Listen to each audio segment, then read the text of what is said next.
देखिए test series कोई भी खराब नहीं होती है। अब दरअसल ऑनलाइन टेस्ट होते हैं तो जो समय होता है उसमें थोड़ा सा वेरिएशन हो जाता है समय में, है ना, क्योंकि आपके पास में वहां पर ये सारी चीजें आपके पास में पेपर है। अगर ऑफलाइन पेपर आप देख रहे हैं तो आप पीछे की क्वेश्चन को भी देख लेते हैं, लेकिन ऑनलाइन में आप एक बार में एक ही क्वेश्चन को देख सकते हैं, लेकिन आप ऑफलाइन में तो एक साथ में आपके साथ में 4-5 क्वेश्चन देखते हैं, तो कहीं ना कहीं दिमाग वहां भी जाता है। तो आपको बेस्ट रहेगा कि आप लोग जो प्रिफर करें वो टेक्स्ट बुक की टेस्ट सीरीज को प्रिफर करें, ज्यादा बेस्ट रहेगा आपके लिए। और सर ऑनलाइन आगे क्लासेस। अपना जो भी आप लोग, और देखिए हमारा बताना आपका काम है, हमारा बताना है कि आपको क्या टेस्ट सीरीज ज्वाइन करना है, बाकी हम हमारा कोई आपके ऊपर कोई प्रेशर नहीं है। चलिए सर। क्लास नोट्स जो बनाए ऑनलाइन क्लासेस से बनाए या ऑफलाइन, कौन सा बेटर होगा और क्यों? हाँ हाँ, ये एक बड़ा क्वेश्चन है कि ऑनलाइन क्लासेस कुछ लोग ले रहे हैं, मतलब देखिए मजबूरियां मास्टर की भी हैं, मजबूरियां स्टूडेंट की भी हैं। दरअसल अब कोरोना महामारी के दौर में तो अब क्लासेस ऑफलाइन हो नहीं पा रही थी, तो ऑनलाइन किसी बहुत लोगों ने स्टार्ट भी किया और चल भी रहा है, चीजें चल भी रही हैं। तो अगर आपके क्षेत्र में अगर कोचिंग खुल गई है तो आप उनको ऑफलाइन ज्वाइन करिए भाई, बेस्ट होता है ऑफलाइन कोचिंग। क्योंकि होता क्या है कि ऑनलाइन कंटेंट में आप क्रॉस क्वेश्चन नहीं कर सकते, और आप इंजीनियरिंग के क्षेत्र में है, कोई भी आपकी किसी भी ब्रांच हो, कोई भी ब्रांच हो और कोई भी सब्जेक्ट आप पढ़ रहे हैं, ऐसा हो नहीं सकता अगर 50 बच्चे बैठे हैं तो उसमें से 10 बच्चों की कोरी ना हो जो जो टॉपिक चल रहा हो। लेकिन ऑनलाइन में आप कोई फिल नहीं कर सकते हैं, आप केवल कमेंट करेंगे। और अगर लाइव क्लास चल रही है तो हो सकता है कि अगर मास्टर को ध्यान आ गया तो आपको बता देगा। अगर आप रिकॉर्डेड वीडियो देख रहे हैं, और मोस्टली बच्चे रिकॉर्डेड वीडियो देखते हैं, लाइव सेशन बहुत कम बच्चे जुड़ पाते हैं, क्योंकि हमने एक करके देखा है, तो मुझे पूरा एक्सपीरियंस इस बात का।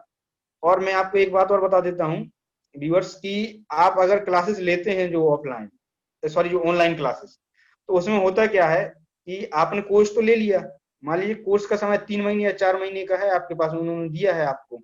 लाइव क्लासेस के बाद आपको 3 महीने या 4 महीने का एक्स्ट्रा वो दिया है आपको समय। तो उसमें होता क्या है कि आपके दिमाग में एक बात बैठी होती है कि यार अपने मोबाइल में ही तो है सिलेबस, देख लेंगे, ऐसे ऐसे करते हुए समय निकल जाता है और वो कोर्स हो जाता है आपका एक्सपायर। ऐसे बहुत सारे लोग, बहुत सारे स्टूडेंट मेरे साथ जुड़े हुए हैं जिन्होंने मुझसे ये बातें बताई हैं, तो अगर ये बातें बताई हैं तो कहीं ना कहीं वो सत्य भी है। और ऐसा एक्सपीरियंस मैंने भी देखा है कि जब हम लोग लाइव क्लासेस लिया करते थे तो उसमें होता क्या था, लाइव में अगर 50 बच्चे आपके पास एडमिशन लिए तो उसमें 10 ही जोड़ते थे। उसके बाद में देखो दरअसल जो ऐप होता है वो सब कुछ बता देता है आपका डाटा, कि आपने कितनी बार वीडियो उनकी देखी है और कितनी बार वीडियो पर आप पहुंचे और कितनी वीडियो पर आप नहीं पहुंच पाए हैं, कौन सी वीडियो आपकी सीन हुई और कितनी बार सीन हुई। तो ये सारी चीजें पता चल जाती हैं। तो अगर आपके क्षेत्र में जहां भी ऑफलाइन क्लासेस स्टार्ट हो गई आप उसको ऑफलाइन क्लासेस ज्वाइन करिए, ऑनलाइन से ज्यादा बेहतर होगा। अगर नहीं कहीं पर सुविधा है तो आपके लिए फिर ऑनलाइन ही बेस्ट है। और ऑनलाइन अगर क्लासेस आप ले रहे हैं तो बेटा कृपया नोट्स बनाते चलिए साथ में।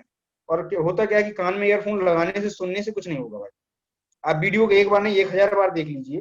अगर जब तक आप नोट डाउन नहीं करेंगे, जब तक आप नोट्स तैयार नहीं करेंगे, तब तक आपकी चीजें क्लियर नहीं होंगी। तो अगर आप ऑनलाइन क्लासेस ले रहे हैं तो नोट डाउन करते रहिए और बाकायदा क्लियर कट नोट्स बनाइए आपके, ताकि चीजें आपको आगे समय में काम आए, क्योंकि आपकी जो कोर्स होगा वो तो एक्सपायर होगा, आपके हाथ में क्या रह जाएगा, नोट्स। तो नोट्स से ही आपका आगे तक आपको काम देगा अन्य एग्जाम में। प्रीवियस ईयर पेपर का क्या बेनिफिट होता है? देखिए प्रीवियस ईयर पेपर का सर बेनिफिट बहुत ज्यादा होता है। अगर मैं बात करूं यूपीपीसीएल जेई की, तो अभी तक मुझे लगता है, जहां तक मुझे ध्यान है, जब से मैं इस क्षेत्र में आया हूँ टीचिंग के, तो मैंने अभी तक एनालिसिस किए 2010 से लेकर 2018 तक के पेपर की, इवन 2019 तक का। तो उसमें हुआ क्या है कि 10 से 15 क्वेश्चन ऐसे होते हैं जो रिपीट होंगे, एकदम क्लियर बात है, वो रिपीट होंगे ही। उसमें कोई दो राय नहीं है। आप अगर 2010 से ले सकते, अगर आप प्रीवियस ईयर पेपर लगाएंगे तो आपको बहुत सारे क्वेश्चन रिपीट होते मिलेंगे। अगर क्वेश्चन रिपीट नहीं होगा, डाटा सेम नहीं होगा, तो डाटा चेंज होकर क्वेश्चन का जो तरीका होगा पूछने का वो सेम होगा। तो आपको, चाहे वो एसएससी जेई हो, चाहे वो यूपीसीएल जेई हो, तो होता क्या है, देखो स्टेट लेवल का एग्जाम है, एसएससी जेई से ही वो बहुत सारे क्वेश्चन उठाता है। बहुत सारे क्वेश्चन जो होते हैं एसएससी जेई के लेते हैं।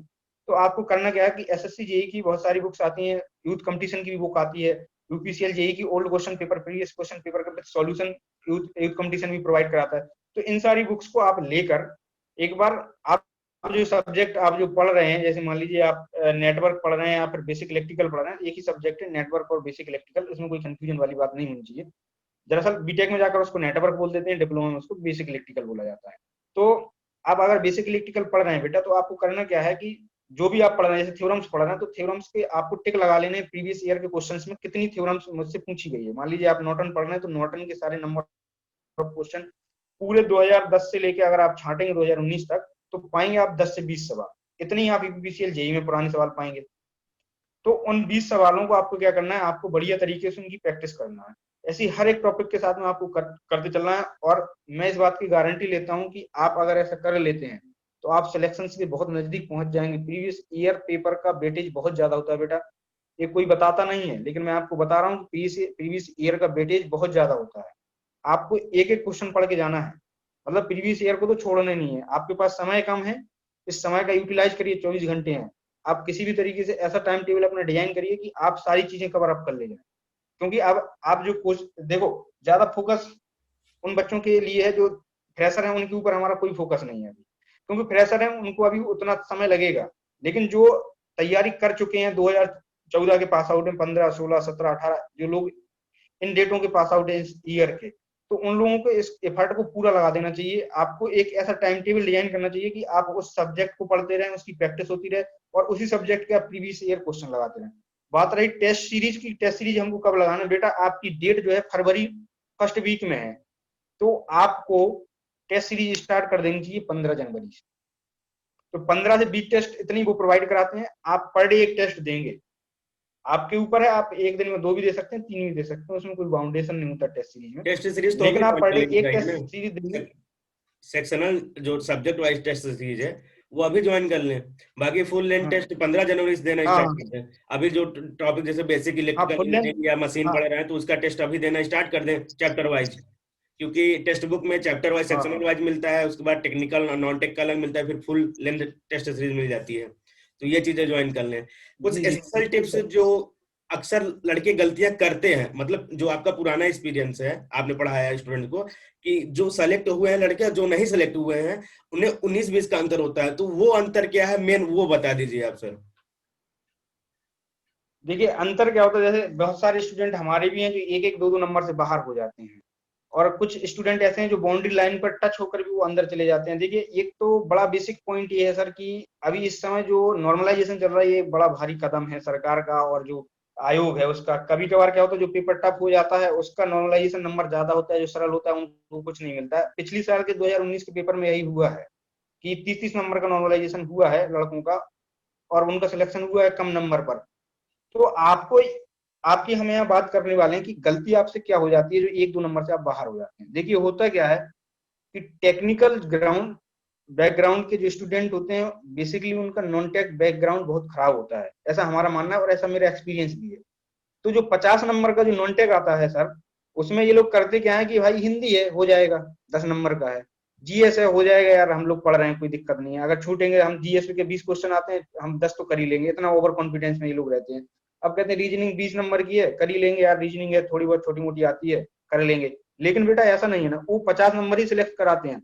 जो भी स्टूडेंट हम मुझसे पढ़ के गए हैं वो सिलेक्ट हुए हैं, जो भी स्टूडेंट उनके आप ये देखिएगा, जो नॉन टेक का जो पोर्शन है वो 46 से 47 नंबर लाई करता है। आप कभी उठा के देखिए जो सिलेक्ट हुए हैं, तो 46 से 47 नंबर जो नॉन टेक पोर्शन लाई करता है वही सिलेक्शन कराता है। क्योंकि 150 नंबर जो आपका टेक्निकल है, उसमें से आप अगर एवरेज स्टूडेंट है तो आप 80 नंबर खींच ले जाते हैं। लेकिन अगर आप यहाँ पर 20 या 30 नंबर नॉन टेक में लाते हैं तो आप 100 तक भी पहुंच पा रहे हैं ना। अगर आप 40-45 लाते हैं तो आप 125 पहुंच रहे हैं, 125 भी आप क्रॉस कर जाएंगे, और यही है आपका जो सिलेक्शन कराएगा। तो आपको फोकस जितना टेक्निकल पे है, उतना ही फोकस आपका नॉन टेक पर भी होना चाहिए। और छोटी छोटी बारीक गलतियों को आपको पकड़ना है अपनी। जो देखो होता क्या है कि क्वेश्चन पूछ कुछ और रहा है, आप जवाब कुछ और दे रहे हैं, ये भी होता है कभी कभार। जो छोटे छोटे क्वेश्चन होते हैं कॉन्सेप्चुअल, तो होते क्या है कि आपके हाथ के नीचे से गुजरा हुआ होता है क्वेश्चन, आपको याद होता है, दिमाग में स्ट्राइक होती है। जैसा 3 घंटे प्रेशर होता है, आपको उस प्रेशर को कम करने के लिए आपको टेस्ट सीरीज ज्वाइन करना है। एक नंबर एक सबसे बड़ा टास्क यही करती है टेस्ट सीरीज की, आपका प्रेशर कम कर देती है एग्जाम का। आपका जो माहौल होता है जो एग्जाम का, वो टेस्ट सीरीज आप ज्वाइन करिए तो आपको वो माहौल मिल जाएगा 15 दिन पहले से, तो आपके ऊपर प्रेशर कम हो जाएगा। तो जो छोटी छोटी गलतियां होती हैं जो आते हुए क्वेश्चन आपके छूट जाते हैं या फिर आपसे गलत हो जाती हैं छोटी छोटी गलतियां, तो इनको आप टेस्ट सीरीज के थ्रू ही आप इनको सही कर सकते हैं।